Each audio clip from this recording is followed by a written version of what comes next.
प्रिय मित्रों, कुछ दिन पहले माँ की महिमा पर मैंने अपने विचार प्रकट किए थे। आज मैं आपको पिता के महत्व के बारे में बताने जा रहा हूँ। अपने विचारों को प्रकट करने से पहले मैं अपने आदरणीय एवं परम पूजनीय पिताजी को कोटिश कोटिश चरण वंदन करता हूँ। दुनिया के लिए वो मेरे पिता हैं, परंतु मेरे लिए तो वो पूरी दुनिया है। समुद्र की गहराइयाँ, पर्वत की ऊंचाइयाँ, धरती का क्षेत्रफल एवं आसमान का छोर मापने के लिए मेरे पास तो सिर्फ एक ही साधन है, वो है मेरे पिता का कंधा। मैं मेरे पिता के कंधे पर बैठकर दुनिया का, ब्रह्मांड का चक्कर लगा कर आ जाता हूँ।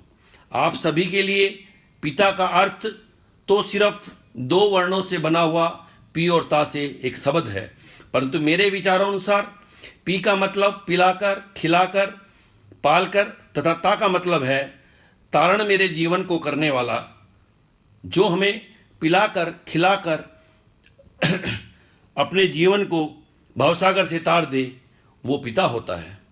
मेरे मतानुसार परम पिता परमात्मा भी अधूरा है पिता के बिना। जब हम संधि विच्छेद करते हैं परम पिता, तो दो शब्दों से मिलकर ये बनता है परम पिता परमात्मा। इसलिए पिता के आशीर्वाद को भगवान भी नहीं काट सकता है। ज्योतिष विद्या अनुसार पिता को सूर्य ग्रह का दर्जा दिया गया है। अपना सूर्य अच्छा करना चाहते हो तो पिता की दिल लगाकर सेवा करो, उनका सत्कार करो तथा उनकी रजा में ही अपनी रजा रखनी चाहिए। ये मेरा मत है। पिता ही वो भगवान है जो हमें साक्षात धरती पर मिलता है। मैं उनके श्री चरणों में एक कविता पेश करता हूं।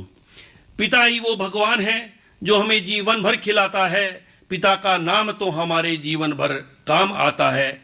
एक एक कोड़ी जोड़कर वो अपना घर चलाता है, खड़ा रहकर धूप व बारिश में वो मेरी ढाल बन जाता है। पिता तो हमारे संघर्ष के तूफानों में दीवार बन जाता है। पिता हमारे सुखों के लिए अपने सीने में सारे मर्म दफन कर जाता है।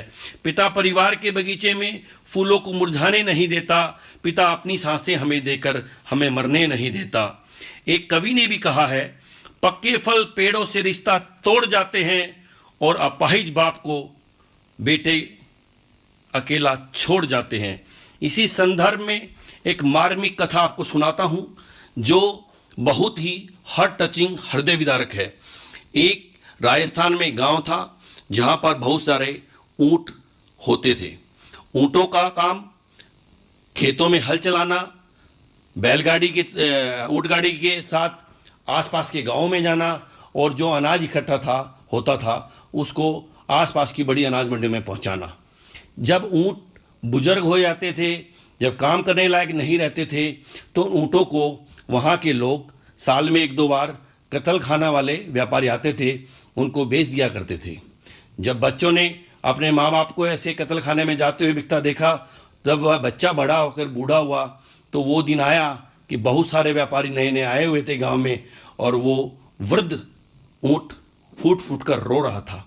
जब व्यापारी आमने सामने के घरों में गए तो वह ऊंट अपने मालिक से कहता है, अरे मेरे मालिक, मैं जब छोटा था तब मैंने आपके बच्चों के साथ खेला, जब मैं बड़ा हुआ तो आपका खेत में काम किया, उससे भी बड़ा हुआ तो मैंने बैलगाड़ी पे आपको इधर इधर के गांवों की यात्रा करवाई तथा मैं आपका अनाज मंडी में माल लेके जाता था।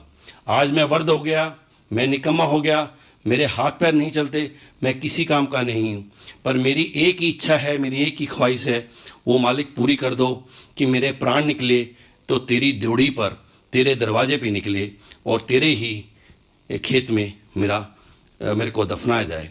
ये ठीक सेम चीज है ना, हमारे वृद्ध माता पिता के साथ भी होती है कि काफी लोग अपने सुखों के कारण, अपने दुखों के कारण अपने माता पिता को वृद्धाश्रम तक छोड़ाते हैं। और हर पिता की एक ही ख्वाहिश होती है कि बेटा मुझे जब भी घर से निकाले तो अपने कंधों पर निकालना, ऐसे मत कर देना कि जो मेरे हृदय को विदारक बना दे। मैं तो एक बात दावे के साथ ठोक कर कहता हूं, जब आपको आपके कर्मों का बही खाता भगवान की अदालत में खुलेगा, जब आपके कर्मों का बही खाता भगवान की अदालत में खुलेगा, तब सिर्फ माता पिता की गई सेवा ही तुम्हारे गुनाहों की जमानत देगी और तुम बच सकते हो, नहीं तो तुम्हें नरक अवश्य भोगना पड़ेगा। पिताजी को सत सत शरण वंदन। अपनी वाणी को विश्राम दे रहा हूं। धन्यवाद।